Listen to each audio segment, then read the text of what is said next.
Hey everybody, it's Bridget Lynn Dolgoff, Conscious of Economics and Urban Farm Project.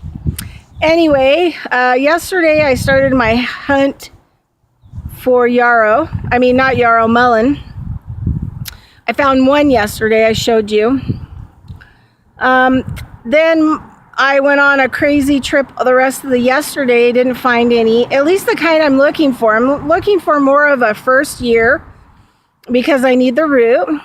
And the second year they grow a stalk. So I was looking for the first year, and I was looking for an area where it was prolific. A lot of the areas along the river and stuff have been thoroughly mowed because they tried to get rid of the homeless. And so a lot of the native plants haven't started coming back. It was kind of like, it was kind of violent, kind of a situation.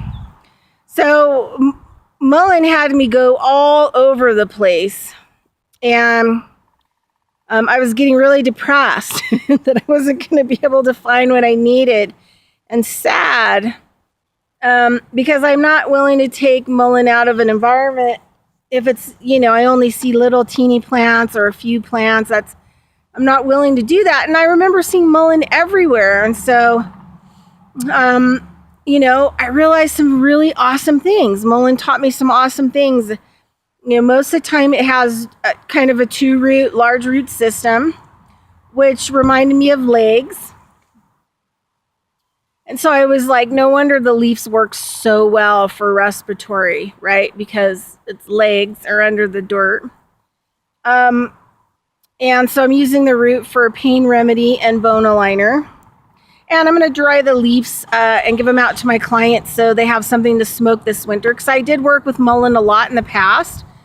And I would dry the leaves and teach people how to smoke them for respiratory, bronchitis, that kind of stuff. And asthma works super awesome. But this time I'm also going to make a tincture out of the leaves for winter. So I'll have a little bit of a respiratory remedy that I made for the winter. And then the root I'm going to make a tincture out of for my class. So Mullen taught me that it's a teacher. First thing I learned today. Second day on the hunt for mullen. And it took me all over. So what I'm trying to do is I kind of put together a date, which I want to go out and hunt the plant. So I can, put it on a good schedule and time it so I have it all ready before class. Like last month was salve. And then I have kind of a tentative date when I want to go out and hunt it, find it, and collect it. And so yesterday was that day, and so I only got one plant, which now it's kind of wilted, but it's still going to be good. I think it'll be good because it's going to add some other stuff to the ones I found today. And so mullen likes a little bit more open sunlight and deserty. It doesn't like to grow where its ancestors have been. That's what I found is the stalks. I found a lot of, mullen stalks from last year and no mullen usually growing around it, which tells me it likes to travel, has two legs, right? Also, it told me that it really loves yarrow. Today I found so much mullen, and so everywhere else I've been, I hadn't seen any mullen. So that's a pretty good indicator. Also, so what I would do is I'd allow the plant to tell me where it wants me to go. So in the mornings or, closer to the days that I have to go get the plant, find it, I let it imprint me. But, mullen took me on this crazy journey. And as frustrating as it was, it took me to a location where there is a ton of horsetail growing. They wanted to show me that.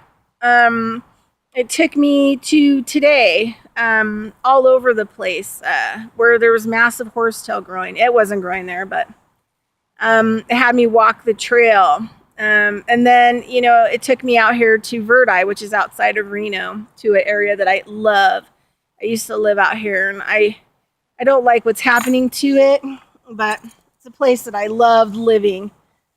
But I can't really afford to live out here, so I had to come out here.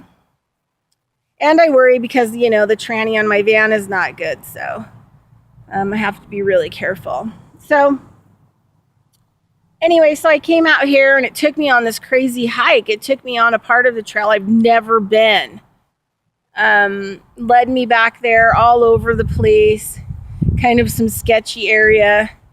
The energy was really strong because the river is really hauling right now and deep. And it took me past this area where the energy is just, you know, major hard white water. Past that, looped me back around. And then I just started seeing a lot of the yarrow and stuff like that and other things. And then bam, there it was. And it was growing. First years were growing all over the place. So I went after some of the bigger ones for the tincture. So I'm just going to go ahead and show those to you. My battery's getting ready to go dead. And then I'll show you, I'll put together a little video once I get it all kind of chopped up and whatever, and then in the jars. And we'll have that video. But it was just such an exciting day. I mean, all, you know, levels of all kinds of emotions and, yeah, just, you know, hunting plants or finding them or listening to them talk to me and move me is everything. And I also want to teach you guys a Rudolf Steiner plant meditation. So I'm going to do a video on that as well. Something that I've been working with for a long time. And I think it might be in his book, How to Know Higher Worlds or something like that. I'm not sure exactly where it's at, but it's a fantastic meditation. And now that I know what mullein roots look like, now when I'm doing my meditation on mullein, I can fully, you know, see the whole plant 3D. So just really grateful. Okay, real quick, here we go. So I've got my bucket and all my beautiful gems. And I've got all my amazing first year plants. And look how gorgeous these are. They don't have any bug infestations. Look at this guy. Oh, this guy's a little guy. He wanted to come. But look at this guy. Isn't he gorgeous? Another thing I noticed is that, you know, when you start to pull the leaves off the bottom, this is the one I found yesterday, right? I just wanted to look here. Because I'm thinking, I don't know. Anyway. Okay, so anyway, we've got this guy,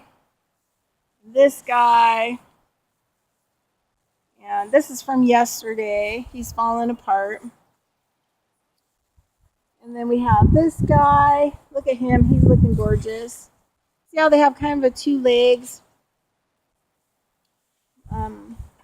This guy has a 2-legger, base with a 2-legger. And then this guy, look at him. He's mega. He's like an octopus. But anyway, that's it. That's all I've got for you. And today, I couldn't find my tobacco, so I brought my ground organic cornmeal for my offerings and gratitude and prayer. But, you know, dried sage works, tobacco works. Look at them. I take them out of the bucket, and they're trying to show themselves. Look, they're waving. They're waving at you. All right, everybody, have a great day. Talk to you later. Bye-bye.